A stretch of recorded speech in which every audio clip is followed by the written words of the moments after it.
सोचिए, एक ऐसा भारतीय नेता जो कि आजादी के लिए अपनी जान दे दिया। हालांकि उन्हें पूरी मदद नहीं मिली, लेकिन उन्होंने हार नहीं मानी और आगे चलकर आजाद हिंद फौज बनाई। बोस चाहते थे कि जर्मनी अंग्रेजों के खिलाफ भारत की मदद करे। एक गठबंधन से हम अंग्रेजी साम्राज्य को तोड़ सकते हैं। उस समय दुनिया में वर्ल्ड वॉर 2 चल रहा था और कई दुश्मन थे। बोस ने सोचा कि यह मौका भारत की आजादी के लिए इस्तेमाल किया जा सकता है। सुभाष चंद्र बोस आजादी के लिए हिटलर से मिलने जर्मनी पहुंच गए। आजादी के लिए आपकी मदद चाहता हूं, मैं विचार करूंगा। 1941 में बेल्जियम से जर्मनी पहुंचे। वहां उन्होंने एडोल्फ हिटलर से मुलाकात की और भारत की आजादी के लिए समर्थन मांगा। लंबी और खतरनाक यात्रा के बाद बोस जर्मनी पहुंचे और वहां भारतीय स्वतंत्रता आंदोलन को, लेकिन गुलाम भारत के लिए काम करना उन्हें मंजूर नहीं था।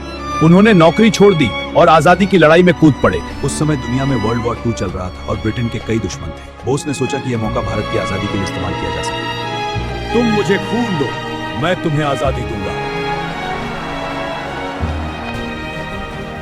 उनका लक्ष्य सिर्फ एक था, भारत की आजादी। सोचिए, एक ऐसा नेता जो अंग्रेजों से डरता नहीं था, जिसका भारत की आजादी, जिन्हें पूरा देश नेताजी के नाम से जानता है। दूसरे विश्व युद्ध के समय उन्होंने नेशनल आर्मी आजाद हिंद फौज बनाई और अंग्रेजों के खिलाफ युद्ध छेड़ा। मेरा एक ही लक्ष्य है, भारत की आजादी।